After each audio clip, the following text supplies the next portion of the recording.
வணக்கம் அன்பு சொந்தங்களுக்கு காயத்ரி ஸ்ரீ சென்டர். இன்றைக்கி பார்த்தீங்கன்னா ஒரு பேனாசோனிக் மிக்ஸி தான் பார்க்குறீங்க. இதில் வந்து பார்த்திங்கன்னா கஸ்டமர் என்ன சொன்னாங்கன்னா, அவங்க வாங்கி கிட்டத்தட்ட ஒரு 5 இயர்ஸ் ஆச்சு. ஆனால் 5 மாதம் ஆன மாதிரி சும்மா அப்படி பழன்னு சும்மா தங்கறதை மாட்ட வச்சுருக்காங்க. இந்த மாதிரி மிக்ஸியெல்லாம் பார்க்கும்போது எனக்கு ரொம்ப பிடிக்கும். சர்வீஸ் பண்ணுறதுக்கு நமக்கு ரொம்ப இன்ட்ரெஸ்ட் எடுத்து நம்ம சர்வீஸ் பண்ணலாம். இப்போ இதில் பார்த்திங்கன்னா அவங்க ஃபஸ்ட்டு ஸ்பீடு ஒர்க் ஆகிறதுல செகண்டு தேர்டு ஒர்க் ஆகுதுன்னு சொன்னாங்க. இதில் என்னென்னா 4 பட அந்த சுவிட்சோட ஸ்ப்ரிங் வந்து உங்களுக்கு டென்ஷன் கம்மியாயிடும், அதனால் உள்ளே ப்ரெஸ்ஸிங் ஆகாது. பட் இதே சுவிட்சை நம்ம ரெடி பண்ணலாம்.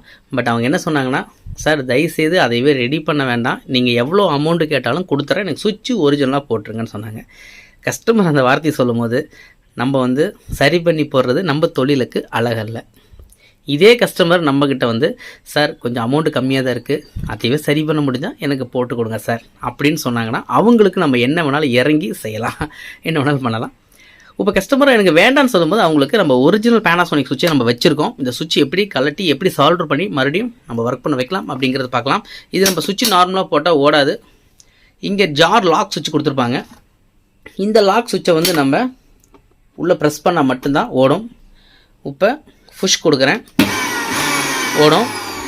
செகண்டு ஃபஸ்ட்டு சுவிட்சு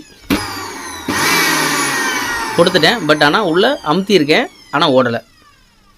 லைட்டாக தொட்டால் ஓடும். செகண்டு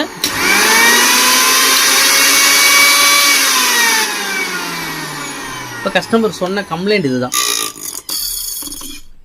கஸ்டமர் சொன்ன கம்ப்ளைண்ட் ஃபஸ்ட்டு எனக்கு வந்து அமுத்தி பிடிச்சிக்கிட்டே இருந்தால் தான் சார் ஓடுதுனாங்க. இப்போ இது சுவிட்சு தான் கம்ப்ளைண்ட்டு. இப்போ இந்த சுவிட்சு நம்ம எப்படி மாற்றலாம் அப்படிங்கிறத பார்ப்போம். இதுக்கு அடியில் பார்த்தீங்கன்னா, இப்போ இந்த மிக்ஸிக்கு வந்து அடி பாட்டத்தை கழட்டணுன்னா இந்த கப்ளர்லாம் கழட்டணுங்கிறது அவசியமே இல்லை. இதுக்குள்ளே பார்த்தீங்கன்னா 2, 4, 5, 6, 7 ஸ்க்ரூ போட்டிருப்பாங்க. இதில் மேக்ஸிமம் ஸ்டார் ஸ்க்ரூ தான் இருக்கும். இதில் ஒரு இம்போர்ட்டட் ஸ்க்ரூ கொடுத்துருப்பாங்க, சம்டைம்ஸ் கொடுத்துருக்காங்க பார்த்தீங்களா. அதுக்கு வந்து பார்த்தீங்கன்னா எல்என்கி ஸ்க்ரூன்னு சொல்லுவாங்க. இந்த ஸ்க்ரூ டிரைவர் கம்பல்சரி உங்ககிட்ட இருக்கணும். இப்போ இந்த ஸ்க்ரூ டிரைவர் வந்து காமிக்கிறேன் பாருங்கள், ஜூம் பண்ணி. இந்த மாதிரி ஃப்ளவர் ஸ்க்ரூன்னு சொல்லுவாங்க, ஃப்ளவர் ஸ்க்ரூ டிரைவர்னு சொல்லுவாங்க, எல்என்கி ஸ்க்ரூ டிரைவர்னு சொல்லுவாங்க. இது வந்து நட்சத்திர ஸ்க்ரூ டிரைவர்னு கூட ஒவ்வொருத்தரும் ஒவ்வொரு மாதிரி சொல்லுவாங்க. இந்த ஸ்க்ரூ டிரைவர் இருந்துச்சுன்னா மட்டும்தான் நீங்கள் இந்த மாதிரி மிக்ஸி இம்போர்ட்டட்லாம் வந்து நீங்கள் கழட்ட முடியும். இப்போ நான் அந்த ஸ்க்ரூவை மட்டும் உங்களுக்கு கழட்டி காமிக்கிறேன் பாருங்கள்.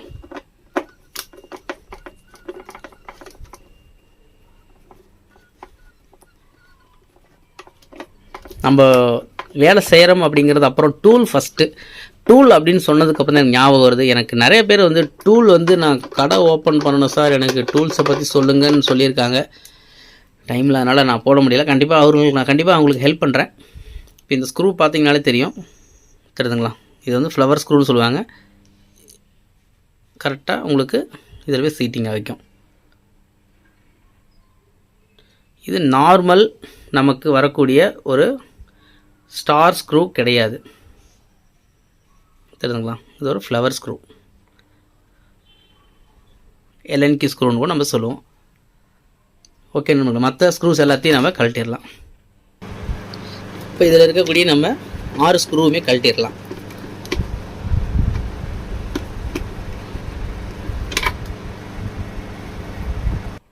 இப்போ நம்ம இதில் இருக்கக்கூடிய எல்லா ஸ்க்ரூஸுமே கழட்டிட்டோம்னா நமக்கு இந்த அடி பாட்டம் தனியாக வந்துடும், ஓரமாக வச்சுக்கலாம். இப்போ இந்த சுவிட்சில் பார்த்தீங்க அப்படின்னா, ஜூம் பண்ணி காமிக்கிறேன். இப்போ இதில் வந்து பார்த்திங்கன்னா உங்களுக்கு ஃபஸ்ட்டு காமன் மேலே இருக்கிறது காமன் ஒயரு. இது வந்து கிளிப்பு தான் போட்டிருப்பாங்க. இதை நீங்கள் ப்ரெஸ் பண்ணி எடுத்துக்கலாம்.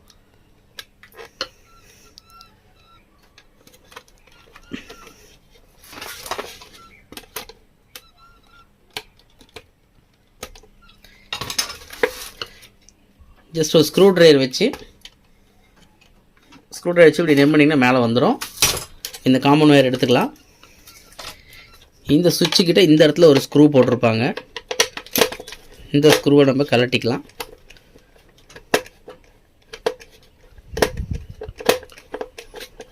இப்போ இதில் வந்து பார்த்திங்கன்னா 3 ஒயர் கொடுத்துருப்பாங்க. First, second, third. ஃபஸ்ட்டுக்கு வந்து ரெட்டு, செகண்டுக்கு ப்ளூ, தேர்டுக்கு எல்லோ ஒயர். நீங்கள் கழட்டுறதுக்கு முன்னாடி ஜஸ்ட் ஒரு ஃபோட்டோ எதாவது எடுத்து வச்சுக்கோங்க, உங்களுக்கு ரொம்ப யூஸ்ஃபுல்லாக இருக்கும். மாற்றி பார்த்து வச்சிங்கன்னா உங்களுக்கு ஒன்றும் ஆக போகிறது ஒன்றும் கிடையாது. பட் என்ன, ஸ்பீடு மாற்றி வேலை செய்யும். 1 ப்ரெஸ் பண்ணும்போது 3 ஓடும், 3 ப்ரெஸ் பண்ணால் 1 ஓடும், 1 ப்ரெஸ் பண்ணால் 2 வரும், வேறு ஒன்றும் ஆகாது. இப்போ நம்ம இதை வந்து சால்டிங் பண்ணி இந்த ஒயரை ரிமூவ் பண்ணிக்கலாம்.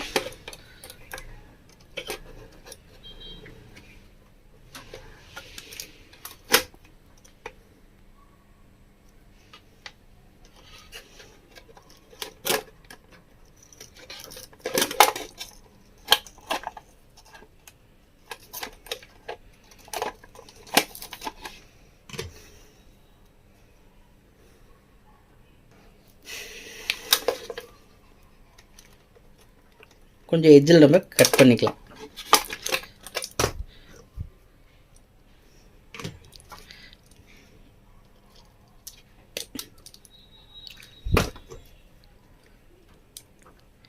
கலட்டுறதுக்கு முன்னாடி நீங்கள் ஒரு ஃபோட்டோ எடுத்துக்கோங்க, சரிங்களா? ஃபஸ்ட்டு வந்து red, second blue, third yellow.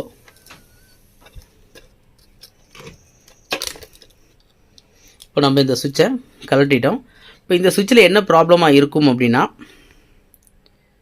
இப்போ உங்களுக்கு எல்லா சுவிட்சும் பார்த்தீங்கன்னா இப்படி கரெக்டாக உள்ளே போய் கவர் ஆகும். பட் இந்த சுவிட்சு மட்டும் உங்களுக்கு ப்ரெஸ் பண்ணும்போது லைட்டாக மேலே தூக்கிட்டு இருக்கும். அந்த இடத்துல உங்களுக்கு பார்த்தாலே தெரியும் ஃபுல்லாக என்ன இருக்குது அப்படின்னா, ஃபுல்லாக அந்த இடத்துல எரிஞ்சு பேர்ன் ஆகாட்டி கரெக்டாக உங்களுக்கு விட்டு விட்டு தான் ஓடும். இதுக்கு என்ன காரணம்னா, எப்போவுமே ஃபஸ்ட்டு ஸ்பீடு போட்டிங்கன்னா அந்த ஃபஸ்ட்டு ஸ்பீட்லேயே வச்சு அரைப்பீங்க, ஃபுல் லோடில் இருக்கும். அது அப்படியே ரொம்ப தம் கட்டி இழுக்க முடியாமல் அந்த மிக்ஸி கஷ்டப்பட்டு அரைக்கும். புரிஞ்சுதுங்களா? இந்த ப்ராப்ளம் வர்றதுக்கு ஃபஸ்ட்லேயே போட்டு அரைக்காதீங்க. இது வந்து எதுக்கு அப்படின்னா, ஒரு வண்டியில் ஃபஸ்ட்டு கியர் எதுக்காக கொடுத்துருக்காங்க சொல்லுங்கள்? ஒரு பேசிக்காக ஒரு வண்டியில் ஃபஸ்ட் கியர் கொடுத்துருக்காங்கன்னா, ஃபஸ்ட்டு வண்டி மூவ் ஆயிரும், கொஞ்சம் ஸ்பீடு போயிடும். அதுக்கப்புறம் செகண்டு கொடுத்தா இன்னும் கொஞ்சம் ஸ்பீடு போகும். தேர்டில் போகும்போது நார்மல் ஸ்பீடு போகும். அப்போ அந்த ஃபோர்த்து கியர் போடும்போது நார்மலாக அந்த ஸ்பீட்லேயே போயிட்டுருக்கலாம். நீங்கள் ஃபஸ்ட்டு கியரை போட்டு வண்டியை எக்ஸலேட்டர் சரன்னு முறுக்குங்க, என்ன ஆகும்? இன்ஜின் திணறும், கத்தும். அதே தான் மிக்சியும். ஒரு மிக்சி நீங்கள் அரைக்கிறீங்கன்னா ஃபஸ்ட்டு ஸ்பீடு போட்டிங்கன்னா ஒரு 10 செகண்டுக்கு அப்புறம் 12வது செகண்டுக்கு போயிடுங்க.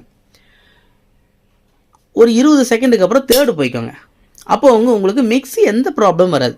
1ஆம் நம்பர்லேயே போட்டு அரைப்பாங்கடாப்பா சாமி, ஒரு தேங்காய் 1.5 தேங்காய் போட்டு அரைச்சி தள்ளுவாங்க.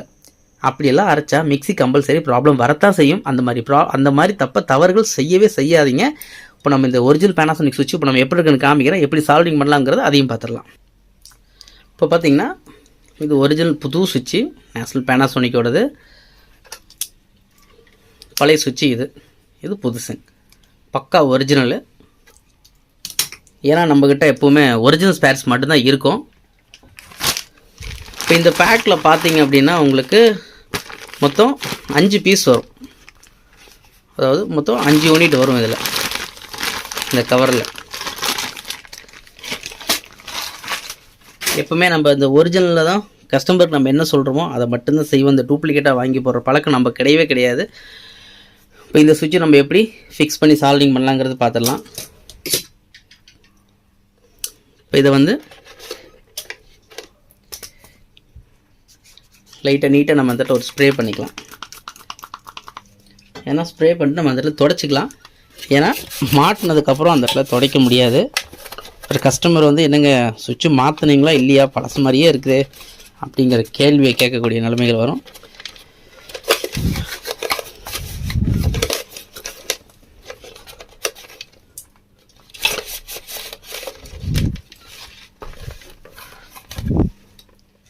இந்த லைட்டாக ஸ்ப்ரே பண்ணிக்குவோம்.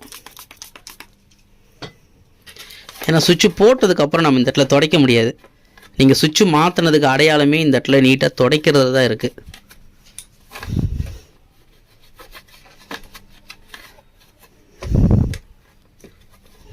ஓகே, இப்போ நம்ம நீட்டாக துடைச்சிட்டோம். இப்போ நம்ம என்ன பண்ணலான்னா, இந்த சுவிட்சை வந்து நம்ம ஃபிக்ஸ் பண்ணிக்கலாம்.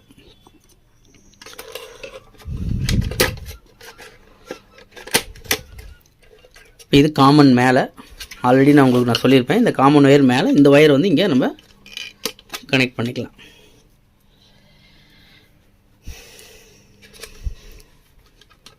இப்போ இதில் வந்து பார்த்தீங்கன்னா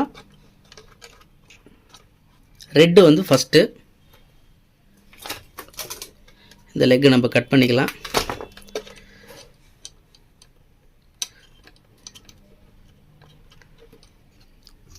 இப்போ நம்ம அந்த இடத்துல சால்ட்ரிங் பண்ணிக்கலாம் பக்காவாக.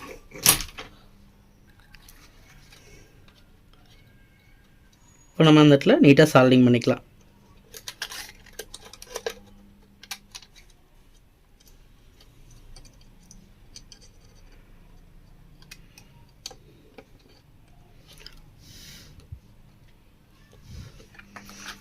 இப்போ நம்ம வந்து ஃபஸ்ட்டு ரெட்டு கனெக்ட் பண்ணிட்டோம். இப்போ செகண்ட் வந்து நமக்கு ப்ளூ ஒயர்.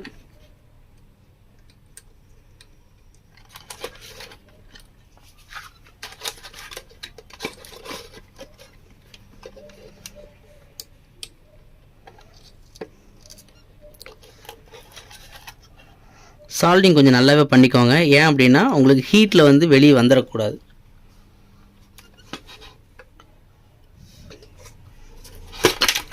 இப்போ நமக்கு மூணாவதாக நம்ம கனெக்ஷன் கொடுக்கக்கூடியது மஞ்சள் ஒயர்.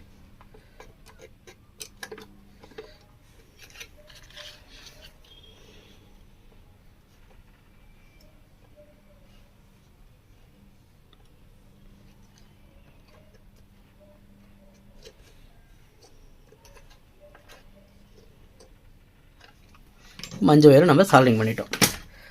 ஸோ ரொம்ப சிம்பிள்.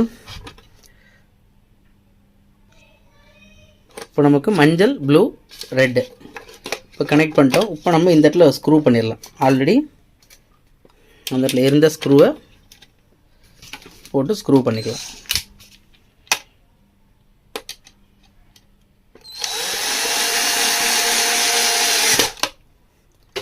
இப்போ நம்ம ஸ்க்ரூ பண்ணிட்டோம். இந்த ஒயர் எப்படியெல்லாம் இருந்துச்சோ அதே மாதிரி அந்த கேப்பில் நம்ம ஃபிக்ஸ் பண்ணி இப்போ நம்ம செக் பண்ணி பார்த்துடலாம்.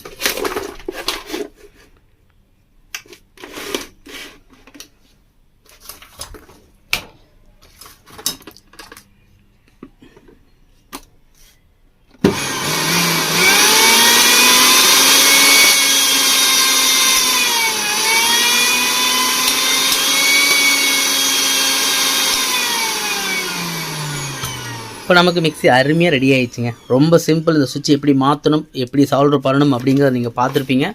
ரொம்ப ஈஸி தான். கண்டிப்பாக நீங்களும் இந்த மாதிரி ரெடி பண்ணி உங்கள் மிக்ஸி நீங்களும் ரெடி பண்ணிக்கலாம்.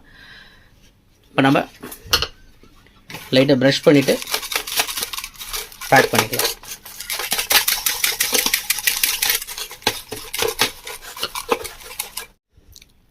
இப்போ நம்ம மிக்ஸி பக்காவாக பேக் பண்ணிட்டோங்க. பேக் பண்ணி வேலை முடிஞ்சு ஸ்க்ரூஸ் எல்லாமே போட்டுட்டோம். பல பேர்த்துக்கு பார்த்தீங்கன்னா இந்த சுவிட்ச் எப்படி ஒர்க் பண்ணணும் அப்படிங்கிறது தெரியறதில்ல. அது எப்படின்னு நான் சொல்கிறேன். நீங்கள் ஃபஸ்ட்டு ஜார் போட்டு அரைச்சிட்டு இருக்கும்போது ஒரு 2 செகண்ட் 3 செகண்டுக்கு அப்புறம் தேர்டு போங்க. தேர்டு போயிட்டு ஒரு 10 செகண்டுக்கு அப்புறம் last speed first second third அந்த மாதிரி 1 by 1 போங்க. அப்போ தான் உங்களுக்கு மோட்ரு கம்ப்ளைண்ட் இல்லாமல் இருக்கும். ஃபஸ்ட்டு சுவிட்ச்லேயே போட்டு நீங்கள் எப்பவுமே அரைக்காதீங்க. மோட்ரு லோடு தாங்காது, சுவிட்சும் லோடு தாங்காது, போயிடும். சுவிட்ச் போகிறதுக்கு ரீசனு ஃபஸ்ட்லேயே போட்டு அரைக்கிறனால தான். ஃபஸ்ட்டில் அரைச்சிட்டு இருக்கும்போது செகண்டுக்கு போங்க, செகண்ட்லேருந்து தேர்டுக்கு போய்க்கோங்க. சரிங்களா? ஆக்சுவலாக வண்டி வந்து நம்ம கீர் எப்படி மாற்றுறோமோ அதே மாதிரி தான். ஸ்பீடுக்கு தகுந்த மாதிரி நீங்கள் மாற்றி போய்கிட்டே இருக்கணும். அதாவது இது முடிச்சது நீங்கள் தேர்டில் போட்டு அரைச்சிட்டு இருக்கும்போது ஸ்டாப் பண்ண ரெட் கலர் பட்டன் கொடுத்து ஸ்டாப் பண்ணுங்கள். உங்கள் மிக்ஸி அருமையாக லைஃப் நல்லாயிருக்கும். நீங்கள் அரைக்கக்கூடிய சட்னியும் நல்லா அரைக்கும். கண்டிப்பாக நான் சொன்ன தகவல் உங்களுக்கு பயனுள்ளதாக இருந்திருக்கும்னு நினைக்கிறேன். கண்டிப்பாக நம்ம வீடியோ பிடிச்சிருந்தா வீடியோக்கு லைக் கொடுத்துட்டு புதுசாக பார்க்குற நம்ம நண்பர்கள் நம்ம சேனலை சப்ஸ்கிரைப் பண்ணிவிட்டு பாருங்கள். இந்த வீடியோ உங்களுக்கு பயனுள்ளதாக தெரிஞ்சுன்னா உங்கள் நண்பர்களுக்கும் ஷேர் பண்ணுங்கள். அடுத்த பயனுள்ள பதிவில் நம்ம சந்திக்கலாம். நன்றி வியூவர்ஸ்.